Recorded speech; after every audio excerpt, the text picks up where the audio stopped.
Evening and welcome to episode 2 of Chatting Shit about the Obsidian Cup. Been a bit of a gap between this episode and the last one. 2 weeks, I believe, since we recorded the first one. And because of the gap, I thought it'd be interesting to invite some people back on just to see how their opinions on the meta have changed and their thoughts have changed. You'll also see we've got Phil here with us, the nicest guy in Pogo, as Dan and I were just discussing. Nothing against Jay. Jay unfortunately couldn't make it tonight, so that's nothing against Jay, but yeah, glad to have Phil. If we can't have Jay, we might as well have his dad, so why not? Hang on, so the only reason I'm here is because Jay can't come back? Pretty much, yeah.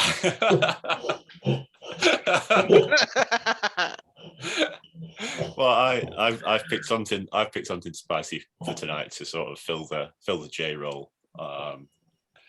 So Jay, we've got the spirit of Jay here in that sense. Can I just say, Matt, and you've lived in Canada now how long? 3.5 months now. 3.5 months, yet you're still talking in English time because you said good evening, and it's quite clearly the afternoon for you. It's not the evening. It's quite bright out, It's quite bright. Yeah, this is what I was saying. I'm looking at you thinking, well, it's 9:30 in the UK, so it's evening for us. It's got to be about 5, 6 o'clock for you. That's afternoon, surely? Half past 4, yeah. But the thing is, right, I'm constantly working in English time because otherwise it gets to like 10 o'clock in the evening and I'll message someone like just, out of loneliness or boredom or whatever. I'll realise, oh, it's 3 o'clock in the morning there. So no wonder. Yeah. So I'm constantly thinking in English time still.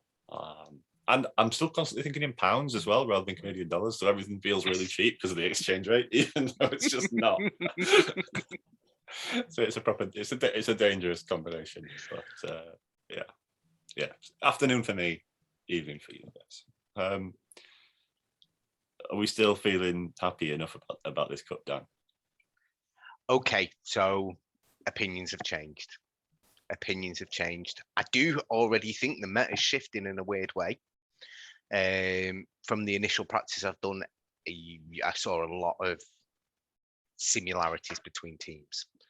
So yeah, we'll get onto that with my pick. I'm not as widely optimistic as I was.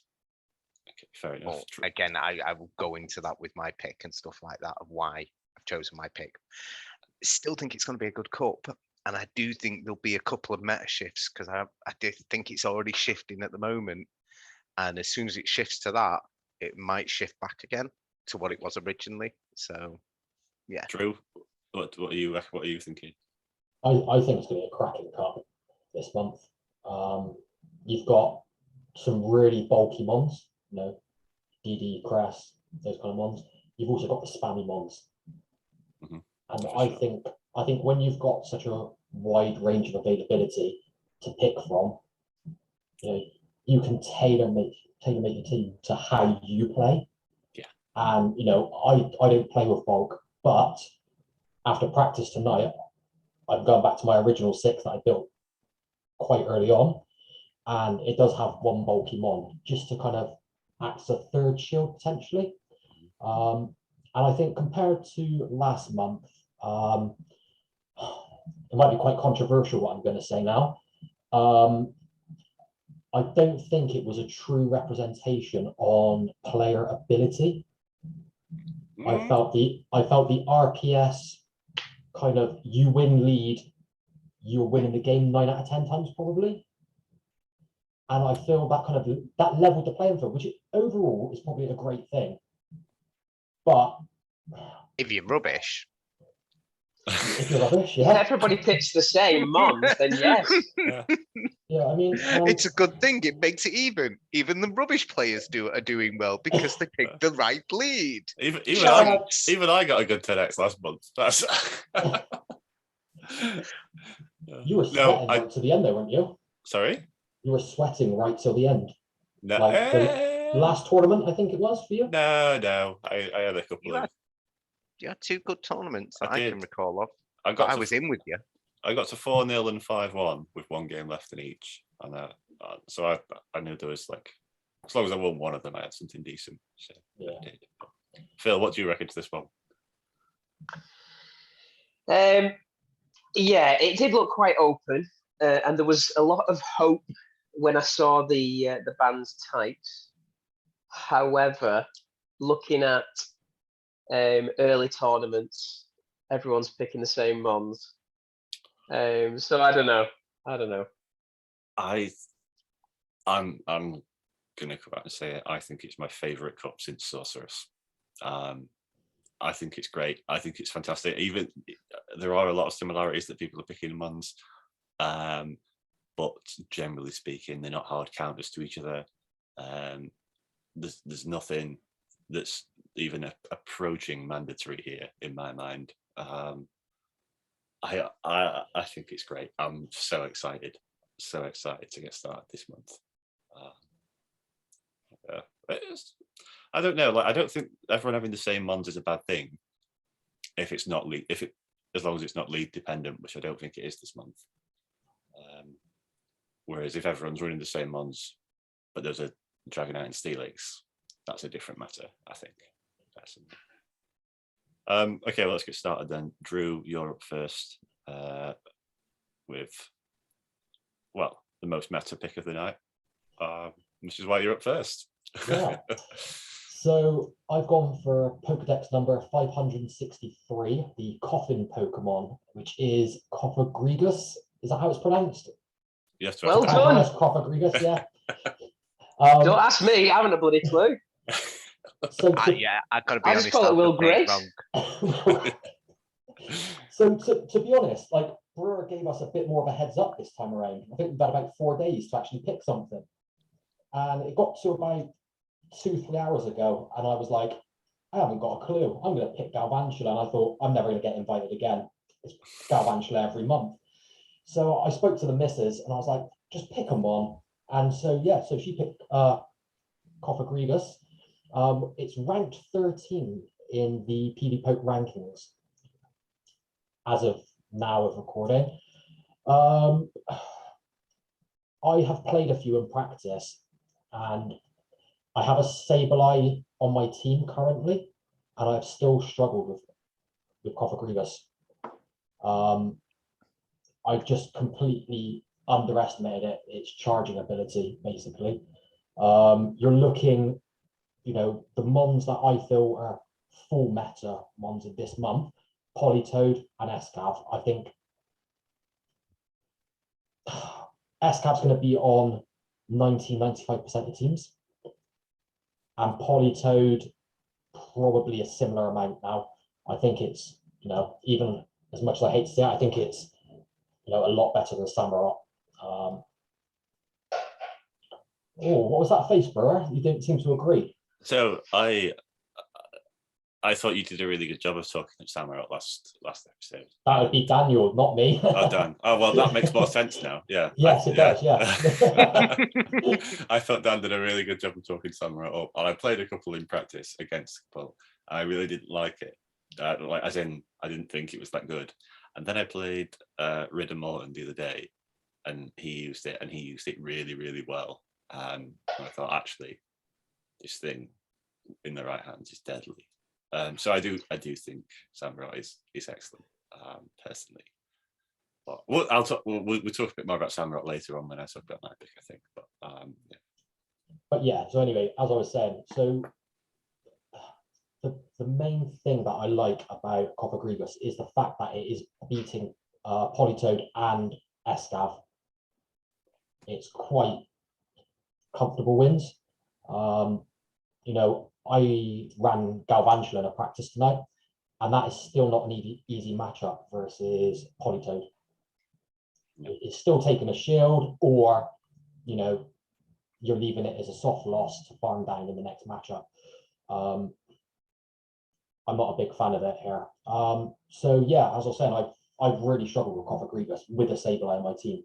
So that stands out to me as it's a very good mon that I've completely overlooked. Its main wins on PvP Poke, you're looking at Fortress, Defense Deoxys, Escav Poly, and Dragalge. Dragalge, probably again the premier dragon in this cup. not something that I'm looking at running personally, but I know a lot of people are hyping it up here. Losses, obviously, it's weak as hell to dark types, being a ghost type. That's to be expected. It also loses to Regirock. I know Regirock is the rank 1 Mon overall still, but I honestly don't rate it. I don't know what you guys think about Regirock. I know it's completely off subject, but I think you can protect a team against a Regirock quite easily here. What do you reckon, Dan? I think Regirock in the right situations is deadly. I think I have been running a Regirock in practice just because of what it does. Yeah. Nothing wants to take a Stone Edge, and having the ability of Focus Blast is very good. Lock-ons, we all know what a lock-on does. It does nothing, but it gets to the moves quite quickly. So I'm on the fence still with Regirock, whether it makes it to my final team, but I think Regirock is strong, to be honest. I think it hits what it needs to hit very well, and it deserves its place as one of the top ranked ones in this month. Phil, Reggie for? I would love to comment, but I don't have one. So if anyone has a Regirock under 1500 CP, can somebody trade me one? I think it's good, but I found it very difficult to build a team that I like that has Regirock in it, which has been the main problem with Regirock for me personally. But yeah. Sorry, Phil, I've only got one. Right, Checked for you though, mate. You know what I mean? Did the due diligence, check straight away for you, mate. It'll go on the many list of things that have got PJB written on it, you know, that you've never claimed, but you know. I've got two things with your name on it. Don't see each other enough. What do you guys reckon to Cofagrigus then? I like it. I like what it beats. It's a 9-month. I think it gets messed up by a Sableye, and it gets messed up by quite a few things, but the list of the things it beats is quite impressive. It doesn't. The holdback, I would say, is switching in your Cofagrigus against something. Cofagrigus coughing against something isn't the easiest thing in the world. That's what I would say the drawback is with it. I've used it quite a few times. It was in one of my initial team drafts, which I played against Drew with. But yeah, the fact that it can take down a Cresselia, it can take down a Escavalier, it can take down an Empoleon, it can take down DD. You know, it's got its function in there, but is it better than Sableye? So no. Go on, Drew. Right. So I actually messaged Matt earlier, and I said, doing Cofagrigus or Cofagrigus, I said I've actually done kind of like a bit of statistics, Sableye versus the Coffin. So in zeros, now this is against the top meta according to PvP, not the whole meta, because basically I was lazy. In the zeros, they both have a 64% win rate. In the ones, Sableye has a 59% win rate. Cofagrigus has 73%. In the twos, it's 56, and then Cofagrigus is 54. So, quite similar in the zeros and twos. However, Cofagrigus is obviously picking up a lot more wins in the ones. Now, I know you're going to probably say, well, Sableye beats it. No. No, that's not what we're going to say. I know what Matt's going to say. What we're going to say is you've got all this choice. You've got all this choice, and it's not an RPS Cup, and yet you're going to turn it into RPS running Cofagrigus because you're picking the one thing in the entire meta that can't fight back against the bulkiest thing there. And if you're going to pick Cofagrigus, you're going to end up in RPS triangles with Cofagrigus, Umbreon, and Bugsteels, guaranteed. Yeah. Guaranteed. Do you not think though it's one of those mons that you could effectively run like ABB? No. Not in terms of type-ins. I'm talking like the Cofagrigus and then BB being two things that protect against its counters.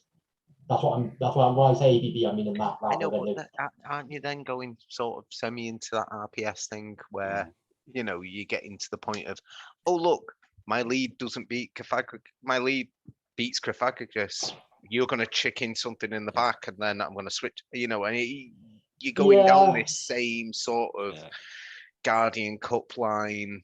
And Umbreon only needs about 30% health to beat Cofagrigus tops as well, which is just disgusting. That's horrible. That's really horrible.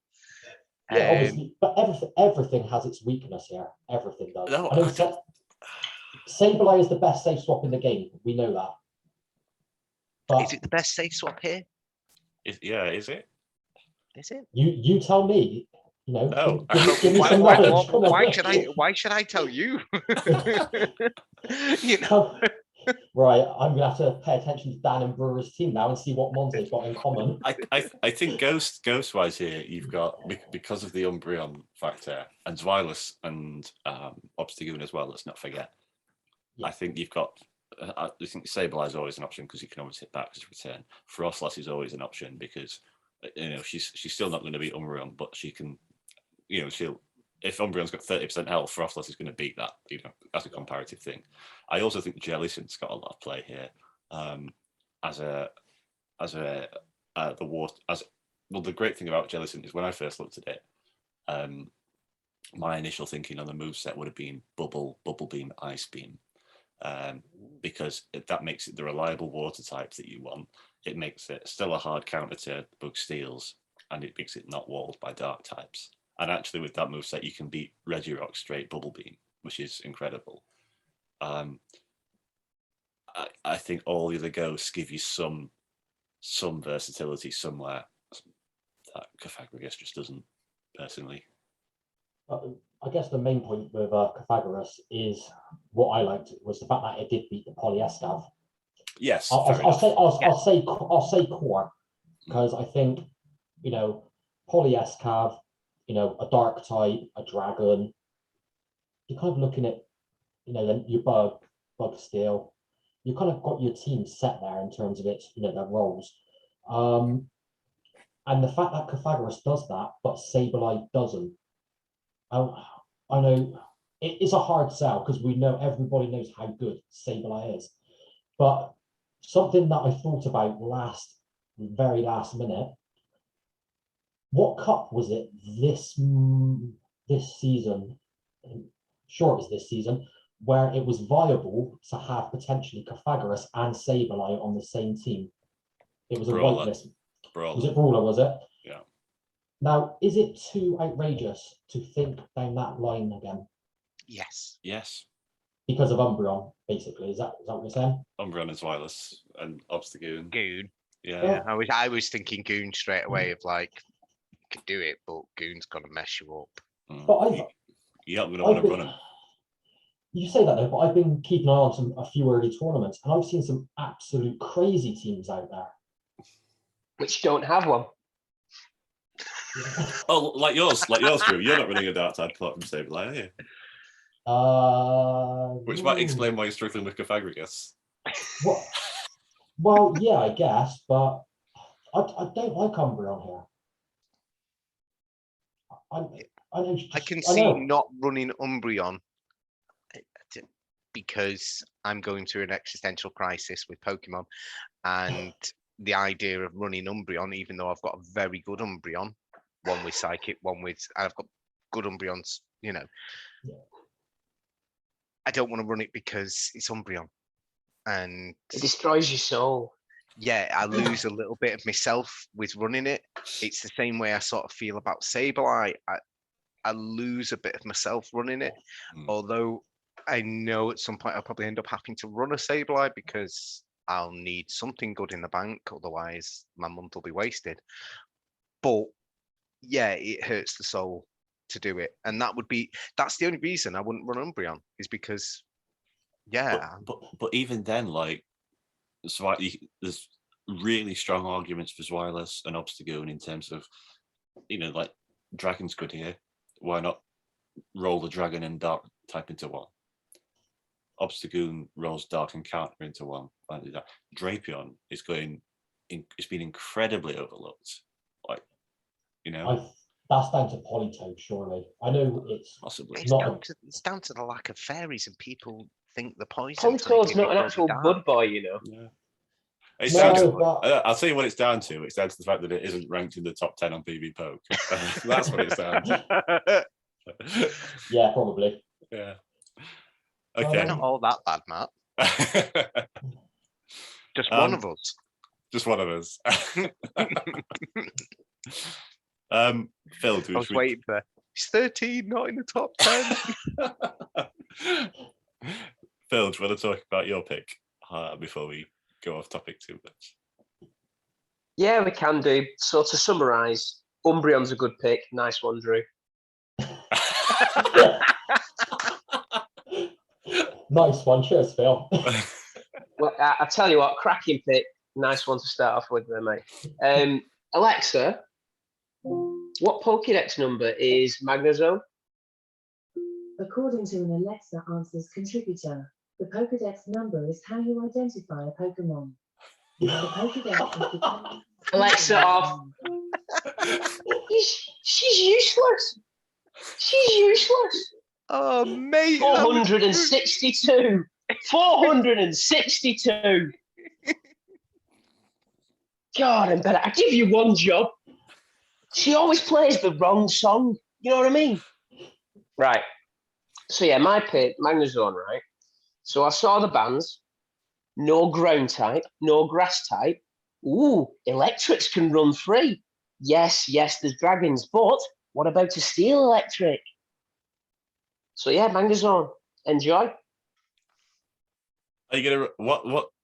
That's your argument. That's your whole I mean, argument. I mean, it doesn't need much more than that in my mind, personally. What charge moves, Phil? Out of interest. Aha, so it depends what role you see. If you're thinking like a safe swap, mirror shot, yeah, you can have that little bait. Or as a closer, flash cannon. Yeah, everyone loves a good wild charge. Yeah, but you can have that flash cannon. Oh, zeros versus one. You have everything. Brilliant. Love it. You're welcome. Yeah, the flash cannon. Okay. A flash cannon was on my mind, to be completely honest, because 100%. Dragons aren't going to shield versus Magnezone the first time. Nope. And they're not going to enjoy a flash cannon. Yeah, they're going to love it. They're going to absolutely love it. So honestly, what walls it? Well, What Drew's walls? pick Umbreon walls it, doesn't it? Oh no, it can tank one. It can But tank one wild charge. It can't tank two. But it wins it. Yeah, that's fine. I'll just have that other shield flat foul play. You know that Well, tickles. You'd expect Estab just to roll, just counter down, just shield once, counter down through it. Oh. I don't think you're listening to me, Drew. Probably not. You've no shields. You've no shields. Oh, no shield. You've no shields. I've got the shield for my Magnezone, you see. Boom. Boosh. Oh, Yeah. God. Save your shields for Magnezone. Game over. Enjoy. 7-0 sweeps. Enjoy it the Joy way. I've actually got an answer, but I'm not saying it. It's potentially my secret weapon this month, so I'm keeping it. You always say you've got a secret weapon every month. Yeah. You're like, I'm not saying anything. It's my secret weapon, and then you come in and you pick things in the top 5, and we're like, come on, mate. You know what I mean? That's not a secret. We've told you Mudslap Heliolisk, just not good. No. But no, It's Gal. It's Gal. There is no Galv in my 6 this month. But no, AWAC would beat the AWAC can Magnezone. enjoy it, yeah. Yeah. Right, so you're going to run AWAC and Cofagrigus together? Yeah, Umbreon, come at me. Umbreon and... I mean, if you're going to make yourself weak to Umbreon, do it in style. Well, fair play, yeah. Fair play. Yeah, Run yeah. Fire Blast AWAC. Wow. That's, That single move Bone Club, I think. No, yeah, I mean, go on, Dan. There is stuff that's going to there's stuff that out there that's not gonna Magnezone's not gonna like at all. It's stuff that's gonna be favourable. The Oxus defense comes to mind as something that's going to struggle with. But no, I like it. Like, especially like the whole wild charge and dip strategy is like in this cup could be big. And another thing that I was thinking when you first told me you were picking it, Phil, and you drop wild charge in this instance. But if you're thinking dragons are going to be big and they're what's going to be resisting wild charge in your electric moves, I wonder if Magneton has some play. Because then you've got Magnet Bomb. And there is an ABB that I'm interested in, potentially. Like, I mean, it's crazy, but Zone and Ton on the same team. See, that was my secret weapon. That was my secret weapon, Matthew. Going with Magnemite as well, and just have the trio just there like that. I am working on Magnemite. The XLs are slowly getting there. Yeah. Oh man, yes. I think there's not many. There's nothing that's tanking it. Yes, there may be another electric mon that will tank both a flash cannon and a wild charge. But even tanky mons like Umbreon, AWAC, Deoxys, they can't take 2 wild charges, can they? I wouldn't. Umbreon can. Umbreon can. Deoxys probably can. Right. But if you can get a little bit of energy on it, it's dangerous, isn't it? Yeah. Hey, this is good. I just had a pop up from Zoom. I just saw it. We've removed the 40-minute side. There we go. That's what we like to see. Dangerously long, unedited episode of Chatting Shit going up. It means we can all rip Drew some more now and just. Okay, Phil. So here's another one. Just on the Magneton topic. If electric types are going to wall it, return Magneton. Oh, mate. Return Magneton. So instead of discharge. I don't know. I don't know. I was about to say, like, with Politoed and that's a good point. AWAC as well. The thing is about it though, people are not going to take the chance. If you've got a Politoed in there, you're getting out of town. Even if you see that little glow around it, you're not going to stay in there and find out. I mean, yes, that trick only works once, but in an RPS Cup, all you need to do is make it work once, really, don't you? I don't know if I was running a Politoed and I saw it, I'd get out of dodge straight away because I'd be like, I'm not taking a discharge. I'm changing something else in. So I do think there's actually some merit there of not finding out, and especially if you don't use that move anyway, because most of the time you would lean towards your Magnet Bomb because it's such a good move. Yeah, I think it outstats discharge if I remember rightly. Discharge I don't think is actually that good of a move. I think you just from memory. But it needs to be. Yeah, well, this is the thing. Like the ones that you typically see it on, like Galv hits really hard anyway because it's stats, so like it's always going to hurt from a Galv. Unova and Stunfisk, like the bulk on that thing, it beats what it needs to be out of bulk and typing. From Susan, do you want to wake Luke up? You are shouting loud enough to wake the nobody dead Phil. Thanks, wife.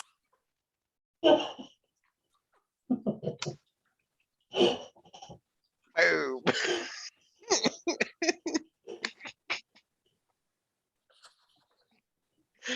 Ladies and gentlemen, a non-edited video, and we're here. So I'm going to have to edit that out. While Phil's talking about this, I really don't think you edit that out. I think that's classic. While Phil was just going. You are welcome, dear.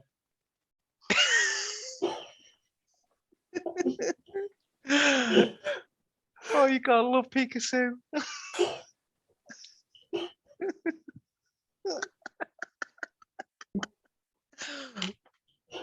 So my pick He's He's Magnezone. my pick is my wife. Solid Yeah. option, Phil. Solid option. Solid. Wins the 2s, the 1s, and the 0s every time. Can spit Even at a slap an shield Umbreon. disadvantage. Doesn't lose to Umbreon.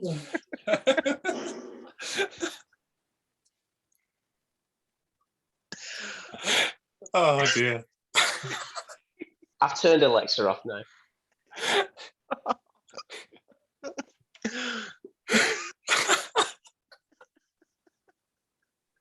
I'm so sorry, Matthew. Don't be, mate. Don't be. Oh, dear. So, Zone So though. Umbreon, Magneton, yeah, Magneton without an actual electric type move. Yeah. Yep. What's next? Dan, you're next, mate. Okay, so we're going with my pick. I'm picking the Hexnug Pokemon, Pokédex number 809. Although wasn't it question mark at one point? But it is 809. And that is Melmetal. Like Phil, I see the resistances here, and that's what's attracting me this way.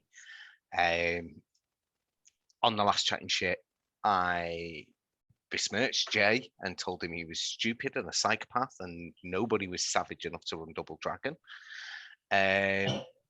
And I was wrong. I was very, very, very wrong. And that's when I say the meta I see shifting and I see it moving away. And maybe, yes, everyone's a savage apart from me, and they will run Double Dragons. And you've got to counter that, and you've got to deal with that. And that's where Steel comes in. And I think Melmetal has quite a lot of versatility in that way. No, doesn't beat everything. It's sort of an evenish mon, really. You know, if you look at it in the Sims and stuff like that, just as it is, it wins as much as it loses. I suppose it's an RPS mon, really, if you want to say it like that, because it does win as much as it loses. But the stuff it beats, it holds its own against dragons. That's basically what it's doing for you. It's holding its own against a dragon, and it also has that ability to have a superpower and dip, and you've got to respect a superpower if you're the wrong type of mon. With bugs being around and being quite popular, you've got a rock slide. Yes, it's not a stab, and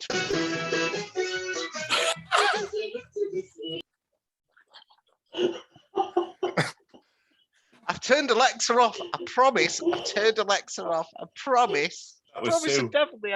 That was Sue. Put the Alolan theme song on. Yeah, why not? Do you know what? Actually, I'm it is a bit of a shame because on Pokemon theme tunes, it's probably the worst. Yeah. No, in fact, the one super, is it the Alolan second series one where it's like nothing changing? That's the worst one. That is definitely the worst Pokemon theme tune. Journeys is epic. Journeys is epic. Journeys is epic. I We have wouldn't know. Pistos I watch it in Japanese at the moment, so with subtitles, I ain't got a clue what they're saying. But I like the ones from Kolos, you know, where it's like, stand tall, cause you know I'm a winner.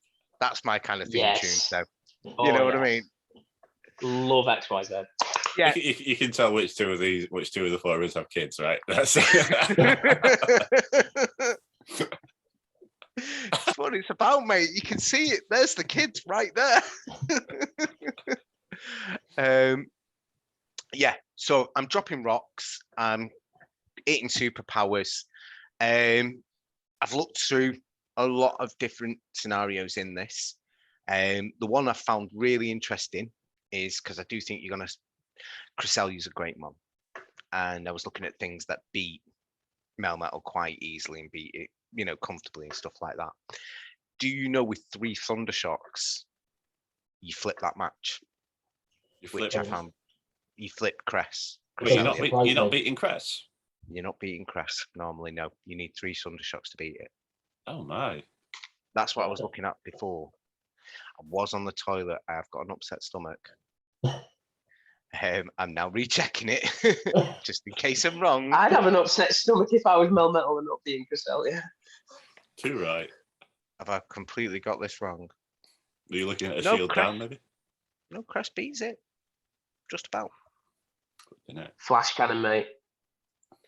Well, and this is the thing as well. You have the flash cannon option, although I wouldn't want to give up the rocks.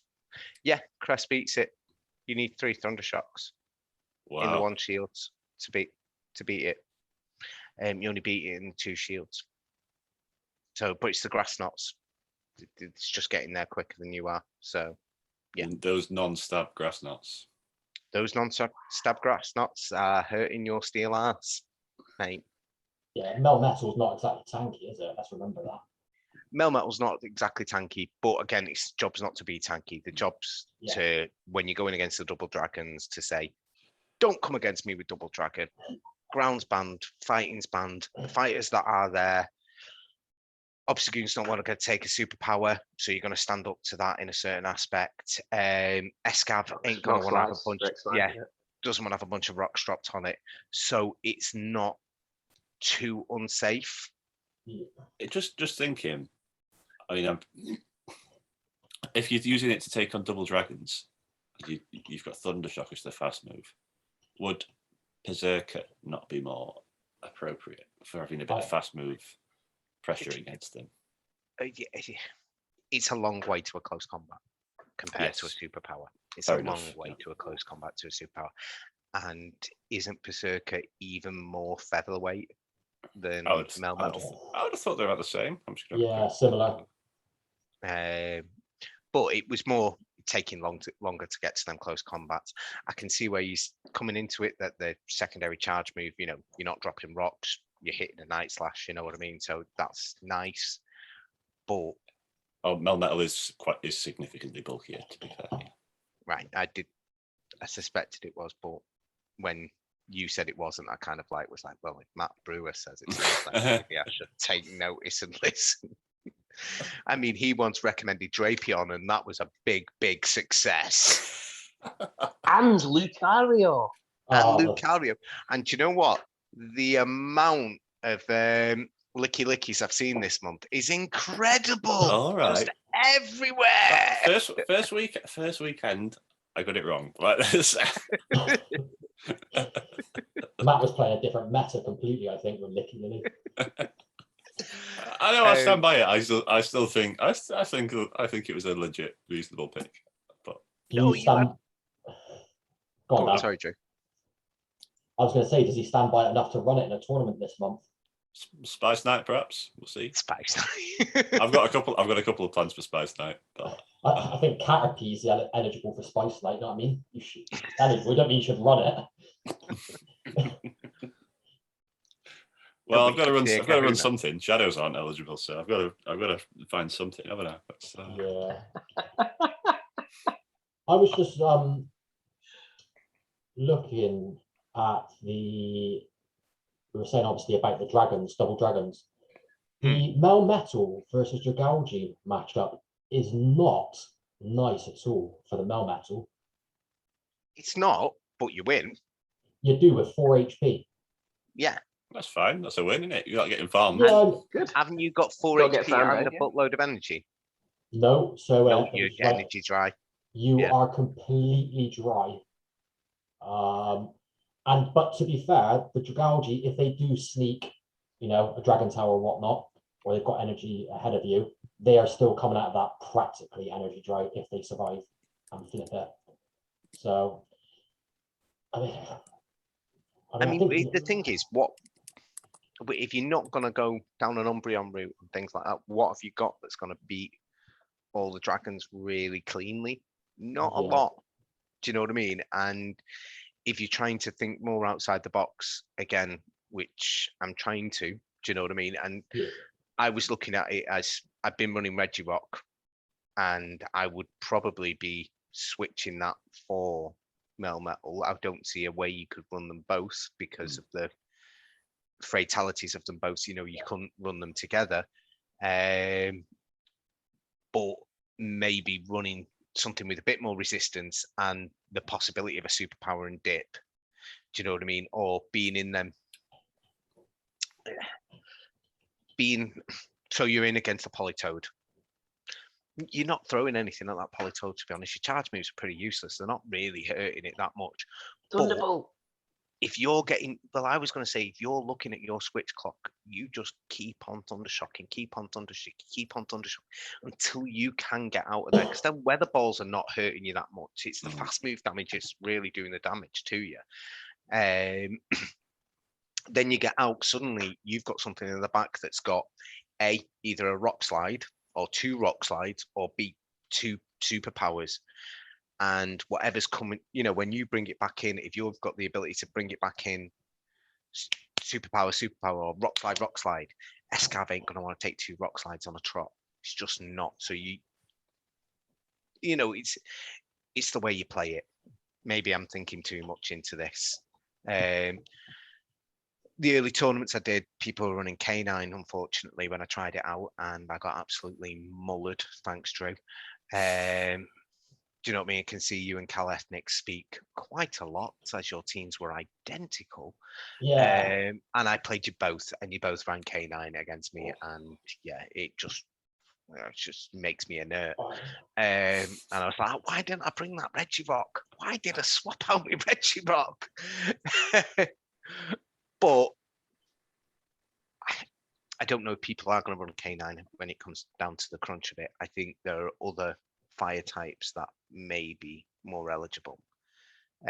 So again, I've spun this on the night because originally the Mons I was looking at, when Matt asked us to do this second episode, I was thinking, I'm going to pick the new Mons. Yeah, I'm going to look at these. And then I realized they're not eligible. And yeah, that was some wasted dust that I made. Mons with, do you know what I mean? Out of interest, Dan, what do you think what do you think the fire types to go with here would be? I'd be intrigued. AWAC is definitely a shout, although you've got the Umbreons flowing all around here. I did try the other night with Flareon for the superpower. Yeah, it's great. I really like it. I for really the like superpower. Flareon. Yeah. And because of Gal's prevalence in the meta, you're going to come across Gals. People are going to run it. It's a very good mon. It does what it does. A lunge hurts most things and debuffs pretty much every time. Is it every time? Or It's 100%, yeah. It's 100% debuff. So, you know, you're going to come across them, which means you need a positive answer for it. And as it happens, Melmetal doesn't beat Galf.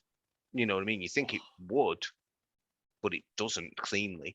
Do you know what I mean? You're talking about sneaking moves and dropping bombs on it and stuff like that. So, yeah, I would say that Flareon is a nice little option. I would have liked to. Is it Toracat, the mid-evolution? Yes. I built one of them and thinking I'm going to use this. Yeah, why not? Built myself one, got it up to nice under 1500 CP. Looks really nice. Gave it its second move, and I'm like, oh, what should I run it with? Should I run it with Fire Blast? Oh no, it's got Flame Charge. I'll get a couple of Flame Charges going, and then I'll hit something with a Crunch. I'll debuff it, and it'll be really hard as well. And then yeah, it's not eligible, is it? So that upset me. That upset me. I had a mad moment where I built a 2-cannon as well, which I was like, yes, this is great. This has got Bullet Seed. It's got Drill Attack. Yes, this is going to be awesome. It's got a nice set of moves, 2-cannon. It really has got a nice set of moves. Yeah, that's not eligible neither. So I'm like, oh, okay. So what do I think from seeing the meta change from my original plans? And Melmetal, I do think a steel, a non-bug steel maybe, is a nice way to go. Phil's given me food for thought, to be honest. Matt, we're talking about Magneton as well, has given me food for thought because I have both of them made and it would be nice. But I do think maybe having that resistance to the double dragons is going to be important, because in the big tournaments, the really big ones, you're going to see quite a few double dragon teams. I mean, there was a practice tournament tonight, I believe, where the winner had double dragon. Callum, yeah. Did he have So- Double Dragon? He did, yeah. He did. Dragonair, yeah. I actually played him and I can't remember. I think he was the only one running Double Dragon, if memory serves. No, but I ran Double Dragon, but mine was just literally tonight was just about experimenting. I didn't expect to pick up many wins.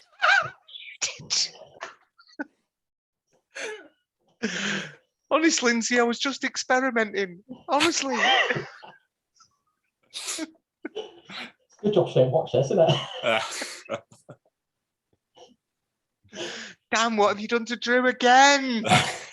Yeah, back in the bathroom crying. But all I'm saying is there is going to be a Double Dragon thing, and Dragon's so hard hitting without a chance to check it, you know, and your ice types being what they are, not wanting to take on Galv. Because your ices are all water ices here, aren't they? So you've not Pretty really much, got, yeah. you've not got much option there. So I think Steel's nice and safe. Any other thoughts? Well, we'll go into my pick then. As I said, I'm channeling my inner J a little bit here. I've gone for Pokédex number 55, which is the duck Pokemon, Golduck.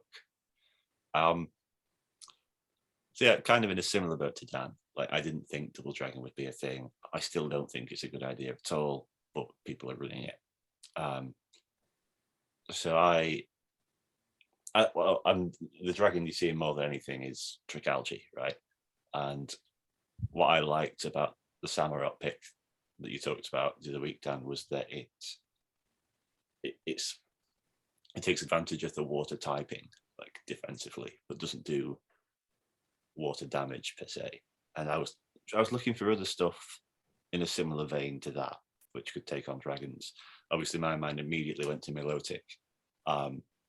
But because of the prevalence of bug steals here, doing dragon fast move damage isn't necessarily ideal without stab, because those matchups are really, really tough. And there's not a great deal of super reliable counters to the bug steals, so having your water type beat them as a neutral option is pretty nice. So Milotic isn't something I fancied here. And then I considered, well, is there another way of looking at this? Like, if you're going to run Double Dragon, personally, I think the way to do it is Trick-Algae and Swilus, to add a bit of variety in there in terms of what else to do. So I was looking for water types that had charge moves or moves that could target those secondary types. And Golduck has Cross Chop, which is also really nice for Obstagoon, because Politoed doesn't beat Obstagoon reliably. I think it has to land an Earthquake in the 1s or 2s to win. Whereas Cross Chop's going to make Obstagoon poop its pants, which is nice if you're running a Sableye or an Umbreon or even a Cofagrigus. It's nice to put that extra bit of pressure on Obstagoon. And then, yes, it has Ice Beam for other dragons, but I think the play is Synchronize, which is a 50 energy psychic move, I believe, which comes a bit faster than Ice Beam, and that gives you a nice hard hitting move to hit other water types with, so you don't necessarily have to rely on Cross Chop. With Synchronize, you're actually going to beat Trick-Algae in the zeros, and this is running Water Gun, not Confusion, because I still want to be able to do the water type job, which is, in my mind, to take on the bug steals, take on Regirock, and beat the fights. And one of the things that I found a little off-putting about Samurott was, with Fury Cutter, you're not going to be able to farm down fire types. You're going to struggle to farm down Regirock. I want water damage. I want reliable, consistent water damage from that water type, which is why I like Politoed more than Samurott, I think, even though I do think Samurott has a much higher upside. But Water Gun does that fine as well. And I know, like, I've always liked Water Gun. I'm a sucker for a Water Gun user in Vortex. Was it Vortex? what was the cup where everyone used Talonflame, Hypno, Prismatic Cup? I ran Vortex, Prismatic. there you go. I ran Water Gun Marshtomp in Prismatic for my sins. It's the same move as Lick, and we love Lick. You know, we all love a Munchlax or a Snorlax or whatever. It's not a bad move, and it has precisely Phil. Yeah, and it has stab on Water Gun users, whereas Lick doesn't normally. You say Synchronized beats Dragalge? In the zeros, it does, yes. And I believe if you bait, I mean, you're not going to bait first time round, but if you bait the cross chop, you win the ones as well. So you know, you're not going to beat Swilus. Cross chop isn't quite doing enough, but it's better than being left high and dry versus a dragon, which something like Politoed might be, unless you're. I mean, Earthquake hurts, right? But so does cross chop in that same sort of way. Yeah, and I think the nice thing about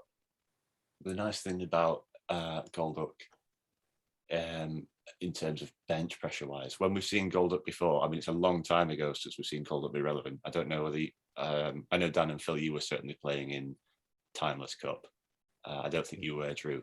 Golduck was pretty good. Yeah, I was. Yeah. Okay. Yeah. Golduck was pretty. Just was playing in a little tiny little hole that nobody else knew. Oh. Wasn't in the wider world with everyone else. It was just this little box. I'm pretty sure. Yeah, it was either that or something like Ferocious. I started playing. I missed like the first 1 or 2 metas of season 2. Right, fair. It's funny you say Timeless, Matt, because Timeless was like when Double Dragon became a thing, wasn't it? It's true. That's true, actually. Yeah. But yeah, so I just think, I suppose the way I see the meta shifted is that I still think water type's important, but I want to be a bit more prepared to take on the dragons, than I might have initially anticipated. I think obviously Politoed can still take on Dragalge, Samurott can still take on Swilus. I think if you can get away with using Politoed or Samurott, I think overall they're likely to be better than Golduck. So if you've got more answers to one of them than the other, more answers to Dragalge or Swilus than the other, you can probably run the Politoed or Samurott that's sort of strong against the one you haven't got the answers to. But if you really are a bit short against dragons, I think Golduck's legit. And if you're struggling against all the dragons, including the Dragonair, you could just Ice Beam on there and be happy enough with that. I just personally, I don't think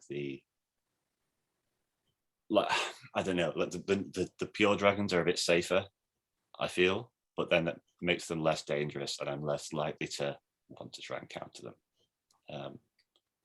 It's the way I see it. So yeah, that's Golduck. So you might bench pressure out Dragalge from even coming in the first place because people see it and think confusion, but I highly doubt that because I think most people see it and laugh. Yeah, precisely. Yeah, most people see it and laugh. Yeah. Sorry. No, it's true. It's very true. Yeah. Synchronize. Yes. First off, I honestly thought that was a trash move. I generally think it's trash. I probably think a Confusion does about the same damage, and that's a fast move rather than I just never think of it as being an option. Maybe that's because I'm in my mindset, I'm thinking of it with Gallade and Gardevoir and having that community day, and then everybody going, yeah, I've got this new community day move. Oh, I'm going to TMing that off straight away because it's rubbish. And Golduck's a Swiss Army knife, really. I mean, have you seen the list of charge moves that's got? And Synchronize is probably it's probably the last on the list that I would naturally, and I'm looking into it now, to be honest, but it's not what I would initially think I would be like, oh, I'd be running this with Ice Beam or even Psychic, you know what I mean? Or a Hydro Pump, or, you know, to really hammer that water damage. My mind wouldn't have naturally gone to Synchronize. I'm just throwing that out there as well, straight off the bat. It's an interesting pick. It is an interesting pick. It doesn't win any more matches if you have Ice Beam and Synchronize. It's the same amount of wins if you're looking at it on PV Poke. But I suppose it's about what them wins are. You know, everyone can beat a Weedle. It doesn't make a difference. You know, it's, you know what I'm saying. You know what I mean. It's like many a night we've beaten our Weedles. It's like it's like choosing Cofagrigus over Sableye. You know what I mean? Yeah, you got to beat 3 more Weedles, but you know you're gonna lose. Should have seen that one coming, mate. Lindsay, they're absolutely shitting over Cofagrigus. This is your fault. Well, I told you, pick something decent.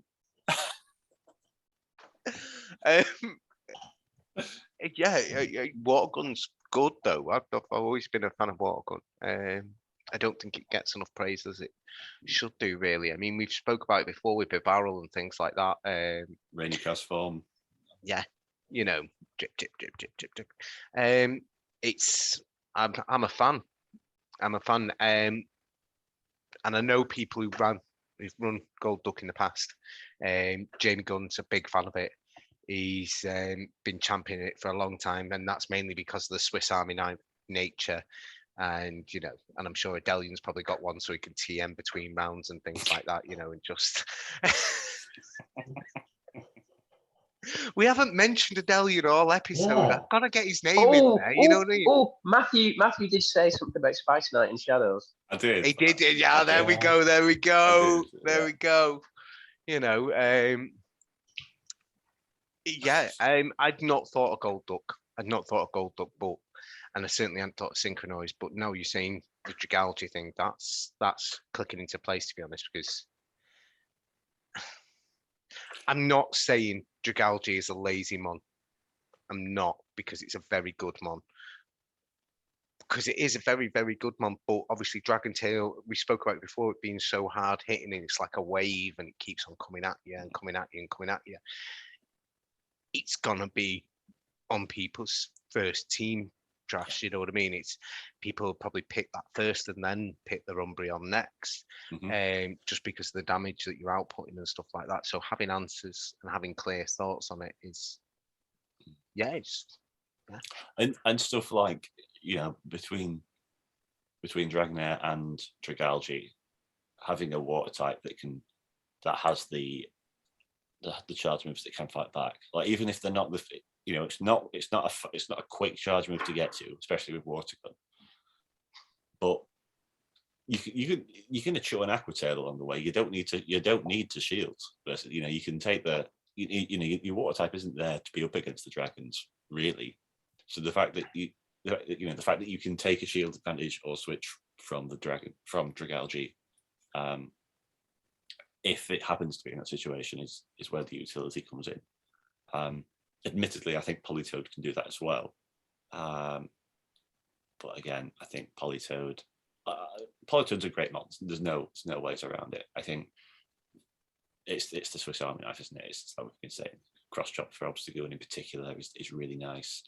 It does something like 60% to Obsidian from a non-stab 35 energy move that's not even that good in the first place, which is pretty nuts. You still be in Escav and Fortress and Wormadam Trash outside of the zeros, just straight cross chop. It does what you need it to do. It does the water type job. Like that's just it. You know, that's what it is. It's losing to a lot though. It does, but it loses to a lot, and it loses to some real high meta picks. You know, your Sableyes, your Cofagrigus, your Magnezones, your Gals. Well, obviously it's losing to Gal, it's losing to Umbreon. You're not standing a chance at all against this virus, even with the cross chop. You're tickling it, really. But this is true of most water types here. Yes. Which is why I see it as the alternative, as an alternative pick. Yeah, like I don't know. Like it's not. I wouldn't ever expect it to perform miracles. Let's put it that way. But like, if the meta, as we were saying right at the start, like, it's starting to converge a little bit, and if it does, and Golduck could become could have play versus everything on every team. It could get there. It's probably not going to, though. It's probably not going to. So it's a bold statement, that. It could do. It could. It could. But go on, Drew. You've got an opening here. I've just picked something awful. You can fire back. I just think for a Watermon, we mentioned a Pokemon earlier, and that was Cresselia. Samurott can hit back with Megahorn. Politoed, the spam of Weather Balls, can chunk a Cresselia down. What can your Golduck do versus Cresselia? Oh, nothing. I mean, I know it's one mon, but like you've got DD, you've got Cress, as I said earlier. If you're going to go, a mythical, legendary kind of line, you're going to have either Cress or DD on your team. See, I don't think we'll see many Cress, given. I really don't. Given that Sableye is splashable, man. People love a Cofagrigus, despite my thoughts on it. Bug Steel's absolutely wreck Cresselia. Umbreon can, like, even with Moonblast, Umbreon still, generally speaking, beats it unless the Crest has got a bit of energy. Like, there's a lot here. Crest can't touch fire types. I know fire types aren't huge, but with Bug Steels around, there will be some. I just think there's enough to keep Crest at bay for me to not worry too much about Crest. DD, I agree, I've been more concerned about, but Crest. But then, if you're running DD, I feel like a DD team looks very different to the current meta team, personally. Yeah. I was going to say I've been surprised how few DDs that I've seen. To be honest, I really thought, mine and Matt's initial chats were going to be Goon DD, every team. Do you know what I mean? Or DD, Umbreon, every team. And I've seen, and not alarming because it's not alarming, but a surprising lack of DDs. And you can't say it's because people don't have them, because everybody's got one now. So I'm just looking on the Silph website at the cup stats.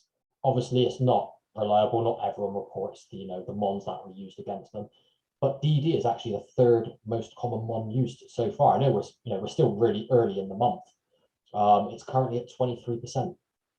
I know people who report the wrong mons just to try and mess with the stats. Wow. I was going to say I've stopped reporting. I have. People are using against me because of that thing of a certain set of players only using that as their gauge. Yeah, but I mean, I keep an eye on it. I don't take it as gospel because it can easily be manipulated, as we've just obviously spoke about. But Escav is number one. Oh, it can certainly be manipulated by Dan, the amount of tournaments Dan plays in. Hey, I've cut down. I've not even done a single tournament so far this month. Not even entered. That'll be 25 by the end of the month. No. I'll end the month. I'll end the month doing a round robin for belters. That's how much I'm gonna do. I'm gonna have tournament spare at the end of the month. Promise you. I'm only committed to 3 tournaments so far this month. That's it. 4. Irish Midland. 5. Irish Midland, Spice Night, Flintshire, Deltas. 4. Okay, I've just thought of 2 more.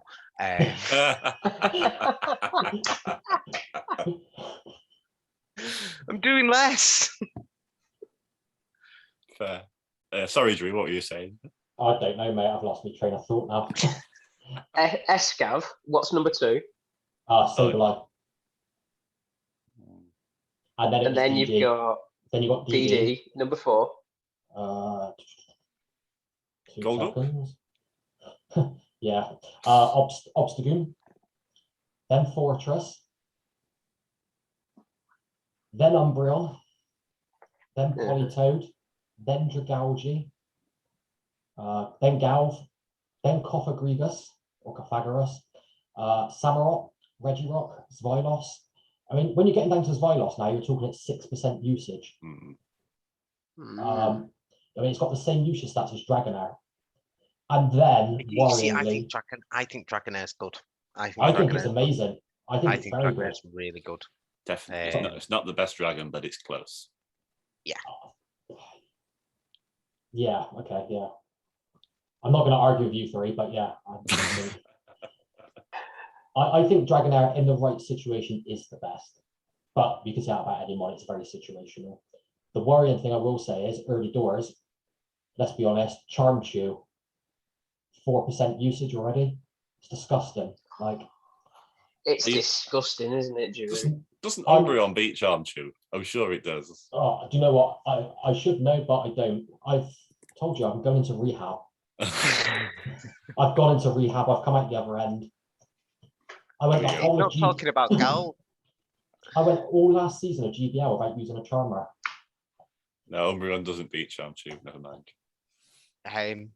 I've played a Charmchew this month. And beat the guy 3-0. And I was like, that's what you get for using Charmchew. Yes. It's got a lot of play though, because obviously the Kanto Chew has got Brick Break as well. I'm not sure what the Brick Break's giving you that the Charm doesn't, to be honest. Maybe your Bug Steel damage. Hurting Regirock at all? Yeah, but I mean, I'd rather go for the extra 2 charms and hit a wild charge, personally, but I don't know. What, against a Regirock? Yeah. Brick Break's awful. Brick Break's trash. It is trash, but it's still a super effective move versus. Wild charge is a monstrous move. Yeah. Ended up on Charm. Yeah, and do you know what? Charmchew is going to have its place this month. People are going to run it because of the dragons, and that's why I said about, and Matt touched it then. It's converging, and I do see a pivot because people will get smart on this double dragon thing midway through the months. People who are still running double dragon are going to get hurt by people who are now just purposely going out there to counter double dragon. You'll see a whole lot of Golducks, a whole lot of Charmchews. Do you know what I mean? And then suddenly you'll be in this weird place where people will be running Canine and Walrein or Flareon and Walrein just because they're like, do you know what? I'm going to have an Ice type. I'm going to have a Charmer. I'm going to have Fire type, take your Gals. So when you come in and that could be the good bit of the month. Maybe around Spice Night, things will be like in a sort of like really kind of nice flux. I think the start of the month's going to be awful. I just think you're going to every match is going to be the same. I personally thought we would see a lot of DD, Crest, Sableye, Xylos kind of teams. Those kind of 4 on a same team. So the fact that you're only seeing 1, 2 of those on the same team is quite nice. I was fearing an absolute tank month where everyone would just bulk right up. So tonight, in the practice tournament that was run tonight, you got 1, 2, 3, 4. So how many players were there? 9. 9 players. 4 of them ran Galv. 1, 2, 3, 4. 4 ran Politoed. 1, 2, 3, 4, 5 ran Escav. You're seeing these themes coming through already. 5 teams ran Sableye. 6 teams ran Dragalge. You're just seeing the same mons over and over again. Did someone run Charmchew? Yes. Charmchew? Yes. Of course they did. Going Drop him a message after, Dan. Have a word. Trust me, he'll be getting a whole load of abuse. But what I'm saying is already there, and that I know that's just. But these are players. The majority of these players, I think, are good. I think any one of them can, win a tournament by the fact that the second lowest ranked player in that tournament won it. That's how good a group these people are. They're not low level players. They're good battlers. Yet they're all picking the same things. And so if you go into a big tournament with 70 people in it, that's 70 teams that are sharing 6 months. That's gonna be dire. That's gonna be enough to kill your soul. But then is that not on you as a player to adjust your team to potentially counter these, Yeah, that's like what you I'm say, saying. like It is your on. It is to to pivot. Yeah, it's up to you to pivot that. But do you want to be that guy who pivots? Yeah, I do this month. I personally do. I generally, I talk a lot with Matt. I talk a lot with Cal, Ferg, obviously. We discuss a lot of teams, early doors. Matt comes to me and say, let's have a scrap. Drew, what are you running? Please tell me what the top 5 PB poke are. I can't be bothered turning on my laptop. Matt, you've played, the team that you're quite complimentary of. The one with the fire type. Yeah. Now, how many of them are in the top 10? Obviously, there will be a couple. I can't remember. I can't remember what Well, was yeah, but it's honestly Is that the one I played against you with the fire type? Is it the same fire type that we're on about? Probably. Honestly, I've not entertained any other fire type like that one. Right. But to the premier fire type, really, for Silph. I think AWAC is the premier fire type. Or I know Ferg ran a fire type tonight. I played against that yesterday. That's also a very good fire type here. AWAC's what I like about AWAC is that it can switch in on Excavalier and chew a drill run because the counter damage hasn't added up enough yet. Whereas the other fire types really can't. I think a really bulky a really bulky Kanto Ninetales can, I believe. But other than that, they can't. So there's that's nice about AWAC, but again, it's Cofag syndrome. I don't want to be caught high and dry versus Umbreon versus Phyllis versus Obsidian personally. So I'm not even entertaining the idea of AWAC personally. But I don't know. Like this is the problem with the fire types here, right? That they all have serious downsides, and this is a month where we're seeing a lot of dragon and water as well. Anyway, it's tough to run a fire type here, I think. But I don't know about you guys. Like recent months and tournaments, I know last month was a bit of a shit show in general. But I've noticed a lot of the people that are winning tournaments or doing not necessarily winning, but doing very, very well, getting the 5-1, 6-1s. There's at least one more on their team that's kind of off meta that they're gambling on. They're saying, right, 90% of the player base are running, the core meta. They've ran something. I mean, Ferg last month ran Beedrill. Now, the only reason I've since seen him versus Jord, the final matches, and Jordan 5-heads them in the third game, basically. That's the only. I say it's the only reason why. That's very disrespectful to Jord. He's a very good player, but Ferg's Beedrill play throughout the month, I've seen like a lot of his games since, and Beedrill was a hell of a pick. As far as I'm aware, he tore Stan a bit of a new one with it. I mean, Stan is a very good player in his own right. I mean, yeah. So Ferg had the audacity, the balls to go a little bit away from the meta. And the thing is, as well, you've got 6 chances at a weighted tournament, right? So you can split the difference. You could run that odd thing in 3 and hope one of them comes good, and you could run something a bit more standard in the other 3 just as a backup almost. So it's not massively committed to to that strategy if you don't, unless you want it to be, if you're really confident about it.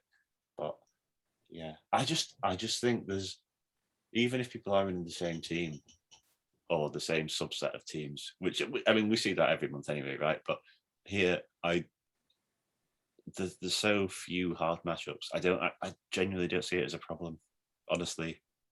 It's not that you say it's not a problem.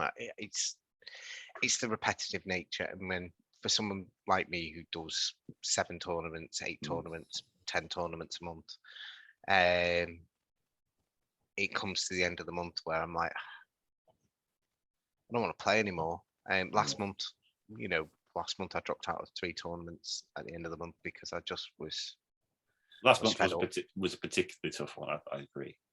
I was just fed up, and I worry about that. That's all. Yeah, fair enough. And that's more about. Will you shut up? Sorry, Sue's Alexa in me in the background. We've all got this problem at the moment.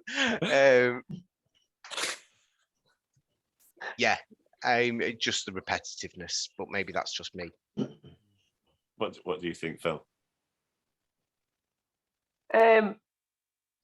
Yeah, I think I like Drew's analogy of that 6th pick to try and like a risky mon that unlocks something. I like that.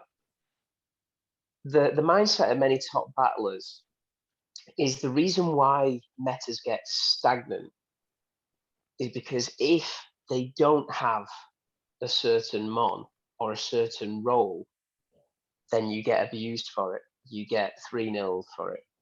So that's why teams get quite similar. There's a core 4 or a core 5 that everyone has to have. So when you said that Ferg beat Stan, Stan couldn't see there was something missing in Ferg's line. But clearly, Beedrill, that mon that Stan hadn't planned for, boom, there's a nice little sweep. So there is that. It's just going to be heartbreaking when that one that you've picked doesn't get used in your best of 3. But yeah, if you really care about your Silph rank, then yes, you play the percentages. You enter all 6s. Me personally, I've gone down to 2, and I think trying to battle for fun again is my priority. So I might not necessarily have the core 4 or 5, but my initial pick does indeed include Escav, Dragalge, Politoed. You ate that toad. You ate that toad. And I hate that frog. I hate that frog. I hate that frog. So yeah, I think the fact that it's less RPS than last month, because it can be more energy based than switch based, like it was with Guardian. I've got higher hopes than last month. I don't think it'll get any worse than last month. I'll be honest. No. You know what I mean? I didn't become, like tooting my own horn too much, like an above average player until probably after regionals in season 2. That's kind of where I come up. What was the meta after? Oh God. Forest? Don't talk to me like Forest. That honestly. Drew as an above average player, obviously loved that. No, that was before I become average. I was a proper scrub like then. Okay. But no, it was after regionals. I did all right in my regionals, and then I got my first ever sweep in a tournament. And that was using Dancing Duck Ludicolo with Razor Leaf. It was when Pseudo was good, so it was like Lapras, Pseudo, Catacombs, that's it. Catacombs, yeah. Absolutely love that meta. It holds a very special place in my heart. But honestly, I think last month, I aside from my personal feelings towards Forest, I don't think it could get any worse. Last month, like Dan said, he dropped out of tournament. I played 4, and I was looking at it and I was like, I've waited a 4-1. I've used the same team all month in those 4 tournaments, had very mixed results, and I had no desire to even build a new team, run the same team again in another 2 tournaments, just to try and get, boost up, was it, point, whatever it is, 0.5's weight. And I just thought, mentally, I was just not feeling it at all. I just rather take the extra week off. Fair enough. Well, this month, yeah, it's going to get a bit dry. They always get a bit dry towards the end, regardless of the matter, I think. But hopefully, it's not quite as soul destroying for a few as it was last month, Drew. We'll try and end on a slightly positive note. But yeah, well, unless anyone else has got any other thoughts on anything we've spoken about tonight, we'll call it there. We'll apologise to Phil's neighbours in case we woke anyone up. But It's more the 4-year-old upstairs that she's worried about. Oh, okay, fair enough. Well, cheers, guys. Thanks for coming on. It's been lovely chatting. And, Thanks for having me again, mate. Cheers. Thanks for having us, Matt. Good to have you back, fellas. Right. Good luck, everyone, and hope you enjoy this month more than anything else. Okay. Catch you later.